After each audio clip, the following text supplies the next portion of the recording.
क्या आपको लगता है कि आपका बच्चा ठीक से नहीं सुनता? अगर ऐसा है तो आप ये वीडियो ज़रूर देखिए। मैं doctor K Handa, chairman department of ENT and head and neck surgery, Medanta medicity, Gurugram.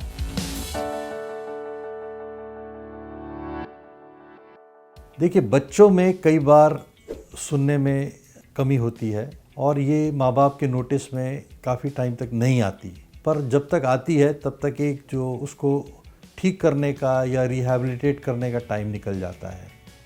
Normal बच्चा जो है 1 साल की उम्र तक उसे जो मोनोसिलेबल्स हैं जैसे मम्मा, पापा, दादा इत्यादि बोल लेना चाहिए। अगर उसकी स्पीच डिलेड है तो इसका एक बहुत प्रमुख कारण ठीक से सुनाई नहीं देना होता है। तो अगर ऐसा है तो आप एकदम अपने ईएनटी सर्जन के पास जाइए और उसकी जांच कराइए। कई बार स्पीच के और भी कारण होते हैं, जैसे एक टंग टाई होती है, जीभ पूरी तरह बाहर नहीं निकलती, उस वजह से भी ये होता है, लेकिन हियरिंग बहुत इंपॉर्टेंट चीज़ है। दूसरा, अगर आपका बच्चा जैसे कुकर की सीटी बज रही है, आप पीछे से बुला रहे हैं, कोई आवाज़ दे रहा है, बाहर दरवाजे की घंटी बज रही है, फिर भी वो ठीक से उसमें रिस्पॉन्ड नहीं कर रहा, तो ये बहुत ज़रूरी है कि उसकी सुनाई की जांच कराई जाए। बच्चे में सुनाई का लॉस 2 तरीके का हो सकता है। एक तो जो ट्रीटेबल है, रिवर्सेबल है, जैसे कि पर्दे के पीछे पानी होना। बच्चों को बार बार जुकाम होता है और नाक और कान के बीच में एक ट्यूब होती है जिसे स्टेशन ट्यूब कहते हैं, और नाक का जो जुकाम है वो कान में जा सकता है और पर्दे के पीछे पानी कर सकता है। उससे भी कंडक्टिव लॉस हो सकता है, पर ये ट्रीटेबल है दवाई से, और कई बार इस पानी को निकाल के ग्रोमेट डाले जाते हैं। लेकिन एक दूसरी तरीके का लॉस है जो थोड़ा ज़्यादा प्रॉब्लमेटिक है। कई बार ये जन्म से होता है, ये नर्व लॉस है, सेंसरी न्यूरल लॉस है। या तो सुनने का जो ऑर्गन है कॉक्लिया, उसमें कोई प्रॉब्लम है, उसमें कोई डैमेज है, या जो नस ये सिग्नल ब्रेन तक लेके जाती है, कॉक्लियर नर्व, उसमें प्रॉब्लम है। तो इस तरह के लॉस को सेंसरी न्यूरल लॉस कहा जाता है। पहले अगर आपको ऐसा लगता है तो जो आपका ईएनटी डॉक्टर है वो कान को देखेगा ऑटोस्कोप से और अपनी एक डिसीजन बनाएगा कि बच्चे में प्रॉब्लम है, और अगर प्रॉब्लम है तो फिर इसका टेस्ट होना चाहिए कि किस प्रकार का लॉस है और कितना लॉस है। और ये टेस्ट या तो 5 साल से बड़े बच्चों में ऑडियोमेट्री की जा सकती है, पर जो इससे छोटे बच्चे हैं वो रिस्पॉन्ड ठीक से नहीं करेंगे ऑडियोमेट्री में, इसलिए उनमें एक टेस्ट किया जाता है जिसे बेरा अर्थात ब्रेन इवोक्ड रिस्पॉन्स ऑडियोमेट्री कहा जाता है। इसमें बच्चे को सेडेट करके या सुला के ये टेस्ट किया जाता है और इससे पता लग जाता है कि किस तरह का लॉस है और कितना लॉस है। एक बार ये डायग्नोस हो जाए कि किस तरह का लॉस है, कितना लॉस है, तो फिर हम ट्रीटमेंट पर आते हैं। अगर पर्दे के पीछे सिर्फ पानी है तो उसको पहले दवाइयों से सुखाए जाने की कोशिश की जाती है। कई बार ऑपरेशन से उस पानी को निकाल के कान के पर्दे में छल्ले डाले जाते हैं, इन्हें ग्रोमेट कहते हैं। वो दोनों तरफ का प्रेशर बराबर कर देते हैं और 6 महीने के बाद अपने आप निकल जाते हैं। पर जो नर्व लॉस है, अब उसको एक बार हमें पता लग गया ये नर्व लॉस है, तो उसे क्वांटिफाई करना ज़रूरी है कि कितना लॉस है।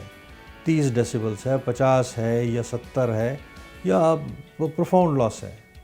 और एक बार ये डायग्नोस होता है तो जो माइल्ड, ये मॉडरेट या मॉडरेटली सीवियर लॉस है, से 60-70 डेसिबल तक का लॉस है, उसमें मशीनें दी जा सकती हैं। ये मशीनें साउंड को एम्पलीफाई करती हैं और बच्चे को ऊंचा सुनाती हैं। अगर आप ऐसा नहीं करेंगे, चाहे उसमें कुछ सुनने की क्षमता है, पर वो क्लास वगैरह में पीछे रह जाएगा, वो सुन नहीं पाएगा। पर बड़ी प्रॉब्लम तब है जब दोनों कानों में प्रोफाउंड लॉस है, माने के 80-90% से भी नीचे सुनाई दे रहा है बच्चे को, तो इनको एकदम रिहैबिलिटेट करना ज़रूरी है। इस संदर्भ में मैं ये बताना चाहूँगा कि बच्चा बोलना 5 साल की उम्र तक सीखता है, और अगर तब तक वो सुनता नहीं तो उम्र भर वो बोलना नहीं सीखेगा। इसलिए इनको जल्दी डायग्नोस करना बहुत ज़रूरी है, और टेस्ट के माध्यम से एक बार हम लोग डायग्नोस कर लेते हैं और उसके बाद हमें पता लगता है कि ये तो प्रोफाउंड लॉस है या सीवियर प्रोफाउंड लॉस है, तो इनमें कॉक्लियर इम्प्लांट किया जा सकता है। ये कॉक्लियर इम्प्लांट कान के अंदर वाले हिस्से माने कॉक्लिया को स्टिमुलेट करता है, और ये इलेक्ट्रिकल सिग्नल फिर ब्रेन में जाते हैं और बच्चे को साउंड आता है तो वो बोलना सीखता है। ये इम्प्लांट जो हैं 9 महीने के बाद 5 साल की उम्र तक कभी भी किए जा सकते हैं। आज की एज में ये कामयाब चीज़ है और बहुत सारे दुनिया भर के बच्चे जो कुछ साल से 10-15 साल पहले तक डेफ एंड डम स्कूल में जाते थे, यानी कि गूंगे बहरों के स्कूल में जाते थे और उम्र भर वहाँ रहते थे, आज ये संभव है कि इनमें हम ये करके ये मेन स्ट्रीम के साथ में एसिमुलेट हो जाए। माने कि थोड़ी थेरेपी दी जाती है जब इम्प्लांट होता है कुछ महीने साल भर, उसके बाद जब ये सुनना बोलना शुरू करते हैं तो बहुत सारे बच्चे नॉर्मल स्कूल्स में जाते हैं, बहुत सारे बच्चे नॉर्मल लाइफ जीते हैं, शादी करते हैं, नौकरी करते हैं। तो ये सब तभी संभव है अगर हम ठीक टाइम पर इसे डायग्नोस करें और इनकी प्रॉब्लम समझें। जो आपकी मदद कर सकता है, चाहे वो डॉक्टर हो, चाहे वो स्पीच थेरेपिस्ट हो, चाहे वो ऑडियोलॉजिस्ट हो, चाहे वो साइकोलॉजिस्ट हो, इन सब का रोल है इन बच्चों को रिहैबिलिटेट करने के लिए। और क्वेश्चन है कि ये सब क्यों होता है। कई बार माँ के जब कोख में बच्चा होता है तो कई तरह के इन्फेक्शन होते हैं, इन्हें टॉर्च नाम दिया जाता है, TORCH, डिफरेंट टॉक्सोप्लाज्मोसिस, रूबेला इत्यादि, और इनसे हो सकता है। कई बार जन्मात शिशु को ही जॉन्डिस होता है और वो भी कान की सुनाई को ख़राब कर सकता है।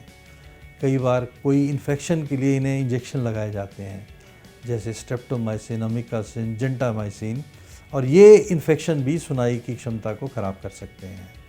तो कई कारण हैं जिसमें कई प्रिवेंटेबल कारण हैं।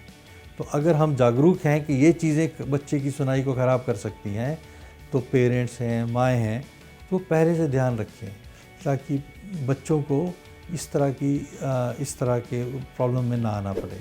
और लाउड साउंड से बचना बच्चों के लिए भी उतना ही ज़रूरी है जितना एडल्ट्स के लिए ज़रूरी है। पटाखे दिवाली में, कोई मशीनरी जो बहुत साउंड प्रोड्यूस करती है, हाई डेसिबल में म्यूज़िक, गाने, ये सब अवॉइडेबल हैं। तो अगर आपके बच्चे में आपको ये प्रॉब्लम लग रही है तो एकदम हेल्प लीजिए। और बहुत सारी बच्चों में उनकी पूर्णतः मदद की जा सकती है। जो ट्रीटेबल कंडीशंस हैं वो तो दवाई ऑपरेशन से ट्रीट ही की जा सकती हैं। इवन जो नर्व लॉस है उसमें आज संभव है कि हम उनको ठीक से ट्रीट करके मेन स्ट्रीम में असिमुलेट कर सकते हैं। तो आखिर में मैं यही कहना चाहूँगा कि बच्चे के सुनाई के लॉस को, बहरेपन को लाइटली मत लीजिए, ठीक तरीके से डायग्नोस कराइए और अगर ये निकलता है तो फिर इसका ठीक से ट्रीटमेंट होना चाहिए।